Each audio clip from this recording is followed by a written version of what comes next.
Shalom jemaat yang dikasihi Tuhan, kiranya kasih karunia dan damai sejahtera dari Allah Bapa dan dari Tuhan Yesus Kristus menyertai saudara-saudara sekalian. Selamat tahun baru, selamat memasuki tahun 2022. Apakah yang menjadi kekuatan kita untuk menjalani tahun 2022 ini? Tentu kita akan melihat kasih karunia dan pertolongan Tuhanlah yang menjadi kekuatan kita. Namun di sisi yang lain, bukankah karunia dan pertolongan Tuhan itu juga hadir melalui orang lain, dan bahkan kita pun bisa menjadi pendukung bagi orang lain di sekitar kita di dalam bergumul, berproses bersama dengan Tuhan. Nah, Bapak Ibu, saudara-saudara sekalian, ketika kita memiliki banyak orang yang menjadi rekan di dalam kita menjalani pergumulan kehidupan ini, itu tentu akan menjadi penopang yang baik di dalam kita bertumbuh untuk menjadi anak Tuhan yang terus mengupayakan hal-hal yang baik di dalam kasih karunia-Nya. Di dalam suratnya kepada jemaat di Kolose, Rasul Paulus hendak menunjukkan kepada mereka bahwa di dalam kehidupan ini mereka bisa mendukung maupun mendapatkan dukungan dari banyak orang. Kolose 4 ayat 9 sampai 13 berbunyi demikian.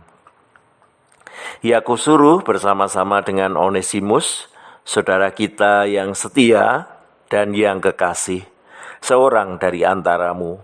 Mereka akan memberitahukan kepadamu segala sesuatu yang terjadi di sini. Salam kepada kamu dari Aristarkus, temanku sepenjara, dan dari Markus, keponakan Barnabas. Tentang dia, kamu telah menerima pesan. Terimalah dia apabila dia datang kepadamu. Dan dari Yesus yang dinamai Yustus, hanya ketiga orang ini dari antara mereka yang bersunat, yang menjadi temanku sekerja untuk kerajaan Allah. Mereka itu telah menjadi penghibur bagiku. Salam dari Epafras kepada kamu. Ia seorang dari antaramu, hamba Kristus Yesus yang selalu bergumul dalam doanya untuk kamu, supaya kamu berdiri teguh sebagai orang-orang yang dewasa dan yang berkeyakinan penuh dengan segala hal yang dikehendaki Allah. Sebab aku dapat memberi kesaksian tentang dia, bahwa ia sangat bersusah payah untuk kamu dan untuk mereka yang di Laodikia dan Hierapolis. Nah, di dalam kalimat-kalimat yang dituliskan ini yang menjadi penutup dari suratnya kepada jemaat di Kolose, Rasul Paulus menunjukkan bahwa di dalam pertumbuhan dan perkembangan jemaat di Kolose, jemaat ini sudah menjadi pendukung yang baik dari orang-orang, pun juga mereka didukung oleh hadirnya orang-orang di dalam kehidupan mereka. Rasul Paulus menyadari betul bahwa dia sebagai seorang yang melayani Tuhan membutuhkan rekan-rekan yang mendukung dia. Pun juga dia mendukung orang lain di dalam melayani. Saya rasa ini menjadi pola pelayanan yang penting untuk kita hidupi di dalam kita melayani Tuhan. Bahwa ada orang-orang yang perlu kita terima di dalam kita bersama-sama melayani Tuhan. Kita perlu juga kemudian mengapresiasi apa yang dikerjakan oleh rekan sepelayanan kita ketika mereka melakukan bagian terbaik mereka.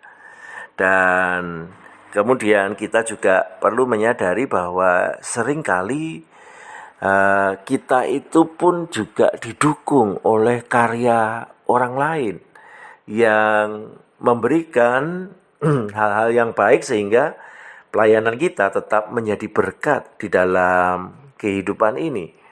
Bahkan ada banyak orang yang menginginkan supaya kita mendapatkan kekuatan di dalam melakukan pelayanan kita.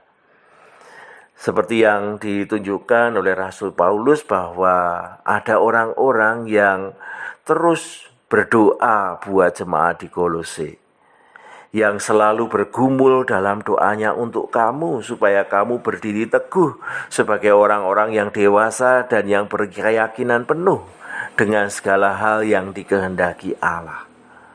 Itu dia menunjuk kepada Epafras yang selalu mendoakan jemaat di Kolose ini mengalami keteguhan hati untuk bertumbuh menjadi dewasa secara rohani di dalam Tuhan. Dan Rasul Paulus pun kemudian merasa bahwa melalui orang-orang inilah dia juga mendapatkan kekuatan untuk terus melakukan bagian terbaik yang bisa dia lakukan. Jadi saudara-saudara, di sini kita bisa melihat bahwa di dalam hidup pelayanan kita saling mendukung adalah menjadi bagian terbaik yang bisa kita lakukan. Ada orang lain yang berkarya di dalam mendukung pelayanan kita, pun juga pelayanan kita pun juga mendukung mereka. Baik melalui doa, melalui karya, kita bisa saling mendukung di dalam segala hal untuk bertumbuh memuliakan Tuhan. Kiranya ini menjadi gaya hidup yang terus kita kembangkan di dalam melayani Tuhan. Mari kita memberi dukungan kepada sesama kita, pun juga kita bersedia didukung ketika kita melayani Tuhan. Kiranya Tuhan memampukan kita semua. Amin.